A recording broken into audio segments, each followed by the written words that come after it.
Assalamualaikum warahmatullahi wabarakatuh. Salam guru penggerak, salam dan bahagia. Perkenalkan, saya Sinar Hidayat, calon guru penggerak angkatan 10 dari SMA Negeri 9 Sinjai. Bapak Ibu guru hebat, berikut adalah video demonstrasi kontekstual modul 1.4 tentang budaya positif. Dalam hal ini penerapan segitiga restitusi. Nah, Bapak Ibu guru hebat, sebelum Bapak Ibu guru menerapkan budaya segitiga restitusi, maka Bapak Ibu perlu memahami hal-hal berikut. 1. 5 kebutuhan dasar manusia. Secara umum, kebutuhan dasar manusia ada 5, yaitu kebutuhan bertahan hidup. Kebutuhan bertahan hidup berkaitan dengan sifat fisiologis. Di antaranya kebutuhan akan makanan, tempat tinggal, tempat beristirahat, kebutuhan akan keamanan, kesehatan, pendidikan, dan lain-lain.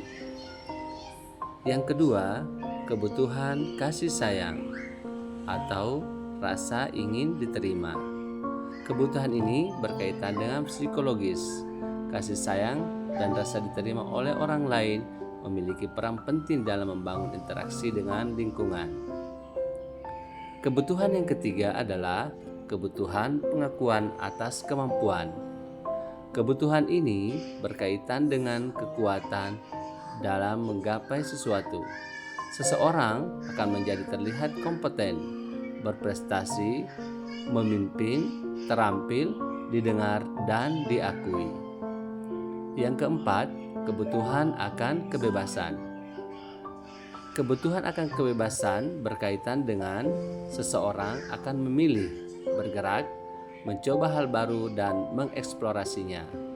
Dan yang terakhir adalah kebutuhan akan kesenangan. Setiap manusia memiliki kebutuhan untuk merasa senang, sehingga berupaya untuk mencari kesenangan. Perasaan senang ditandai dengan perasaan gembira, antusiasme, dan tertawa. Nah, setelah Bapak Ibu guru hebat memahami 5 kebutuhan dasar manusia, Bapak Ibu guru hebat juga harus memahami 5 posisi kontrol guru, yaitu pertama, posisi kontrol penghukum. Pada posisi kontrol penghukum, seorang penghukum biasa menggunakan hukuman fisik maupun hukuman verbal. Orang-orang yang menjalankan posisi penghukum senantiasa mengatakan bahwa sekolah memerlukan sistem atau alat yang dapat lebih menekan murid-murid lebih dalam lagi. Posisi yang kedua adalah posisi pembuat rasa bersalah. Pada posisi ini, biasanya guru atau orang tua akan bersuara lebih lembut. Pembuat rasa bersalah akan menggunakan keheningan yang membuat orang lain merasa tidak nyaman, merasa bersalah, atau rendah diri. Berikutnya adalah posisi kontrol ketiga. Posisi kontrol ketiga yaitu posisi kontrol sebagai teman. Pada posisi ini, guru tidak menyakiti murid, namun akan tetap berupaya mengontrol murid melalui pendekatan persuasif. Selanjutnya adalah posisi kontrol keempat, yaitu posisi kontrol pemantau. Memantau berarti mengawasi. Pada saat kita mengawasi, kita bertanggung jawab atas perilaku orang-orang yang kita awasi. Posisi pemantau berdasarkan pada peraturan-peraturan dan konsekuensi. Dan yang terakhir adalah posisi kontrol kelima, yaitu posisi kontrol manajer. Posisi kontrol manajer yaitu posisi di mana guru berbuat sesuatu bersama dengan murid, mempersilahkan murid mempertanggungjawabkan perilakunya, mendukung murid agar dapat menemukan solusi atas permasalahannya sendiri.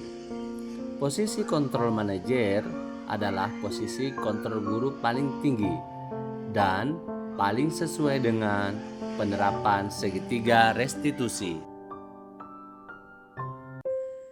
Nah, setelah Bapak Ibu guru hebat memahami tentang 5 kebutuhan dasar manusia dan 5 posisi kontrol guru, selanjutnya mari kita kaji apa itu restitusi dan segitiga restitusi.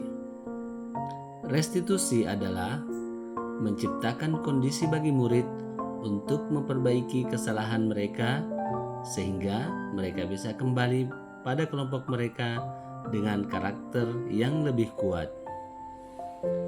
Restitusi dilaksanakan dengan 3 tahapan yang dikenal dengan segitiga restitusi, yaitu 1. Menstabilkan identitas, 2. Validasi tindakan yang salah, dan yang ketiga, menanyakan keyakinan. Pada tahapan menstabilkan identitas, maka hal-hal yang perlu diperhatikan adalah 1. Berdasarkan prinsip, membuat kesalahan adalah bagian dari proses pembelajaran. Berperan menggeser identitas murid dari identitas gagal ke identitas sukses. Sedangkan bagian yang kedua, validasi tindakan yang salah. Maka hal-hal yang perlu diperhatikan berdasarkan prinsip bahwa setiap perilaku atau tindakan berupaya memenuhi kebutuhan tertentu. Guru akan bergeser dari pemikiran stimulus respon menjadi proaktif, tidak menghakimi atau memojokkan. Pada tahapan ketiga, yaitu menanyakan keyakinan, murid termotivasi secara intrinsik mengaitkan keyakinannya dengan tindakan yang lain saat perilaku telah divalidasi dan identitas sukses telah stabil.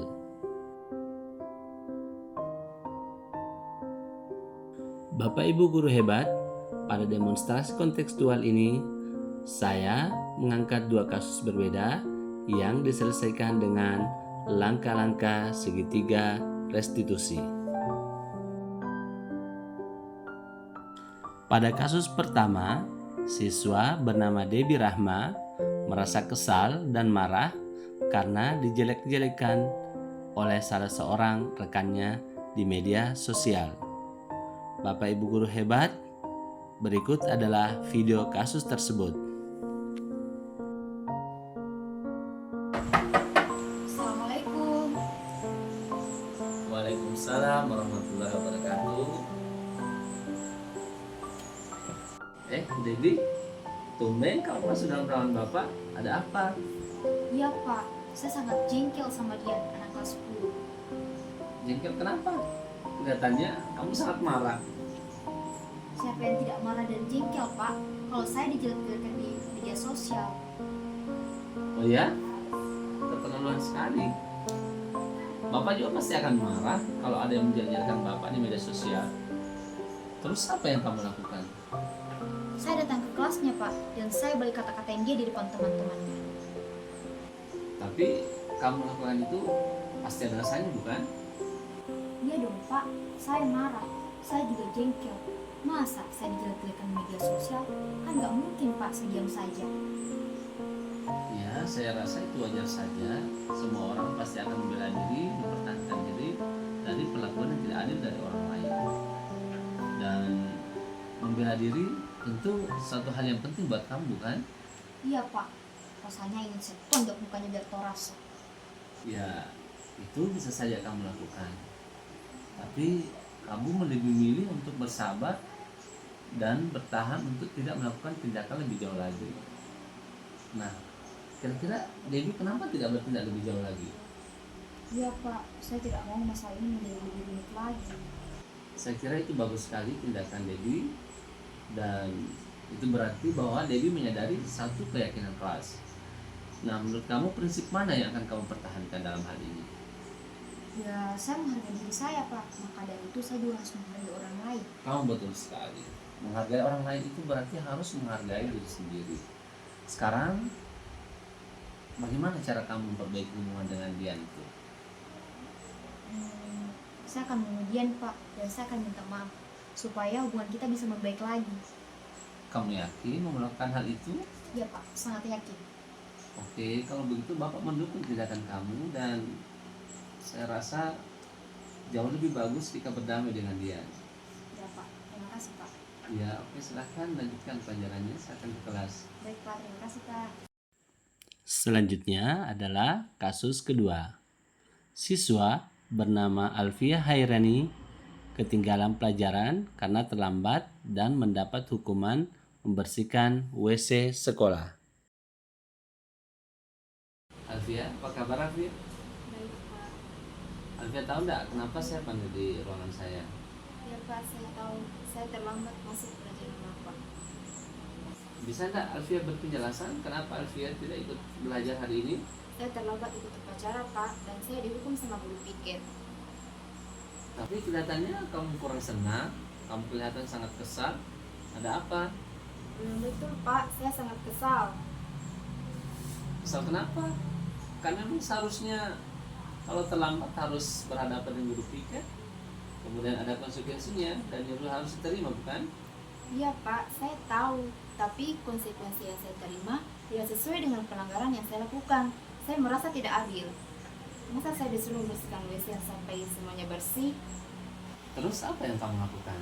Saya melakukan keberatan Pak sama guru piket. Untung tadi saya tidak langsung pergi. Ya, saya rasa kamu sudah melakukan tindakan yang betul. Jadi semua orang akan berusaha mempertahankan diri atau membela diri pada saat dia mendapatkan perlakuan yang tidak adil. Tapi tadi kenapa Anda langsung pergi saja? Iya Pak, saya masih berpikir kalau saya ini siswa harus hormat sama guru. Ya, kamu hebat Alfia, kamu bisa mengendalikan diri dan perasaan kamu dalam situasi yang kamu hadapi yang tidak nyaman dan merasa tidak adil. Saya rasa kamu harus mempertahankan sikap itu ya. Iya Pak, tapi saya masih kesal sampai sekarang karena gara-gara membersihkan WC, saya tertinggal pelajaran Bapak. Betul sekali.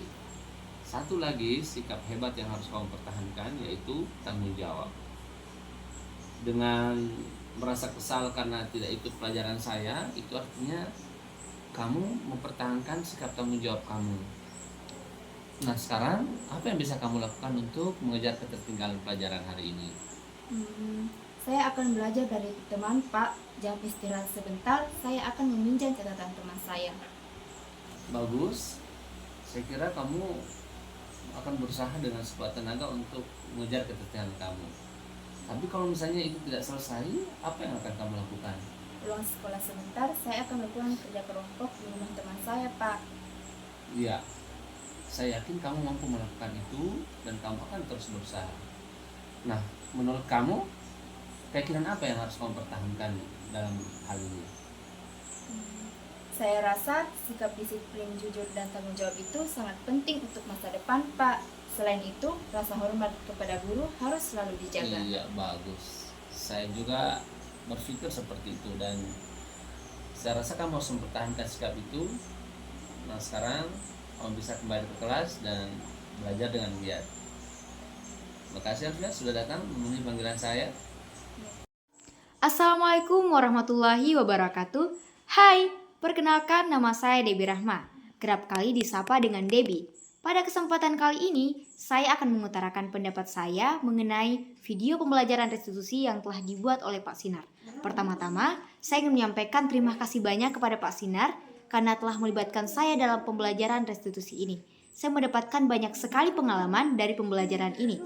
Dan dari pembelajaran ini saya mendapat hikmah bahwa ketika kita menghargai diri kita sendiri, maka kita juga akan menghargai orang lain.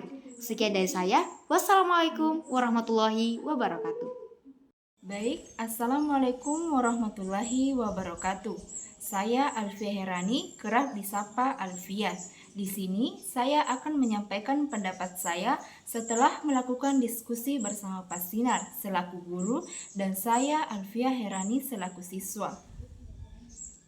Setelah melakukan diskusi ini, saya mendapatkan pelajaran bahwa saya harus bisa mengendalikan diri saya dan tetap menjaga rasa disiplin, jujur, dan tanggung jawab yang penting untuk masa depan saya, dan senantiasa menjaga sopan santun dan rasa hormat kepada guru.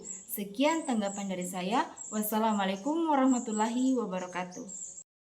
Bapak Ibu guru hebat, demikian tadi demonstrasi kontekstual pada modul 1.4 tentang budaya positif yang saya khususkan pada segitiga restitusi.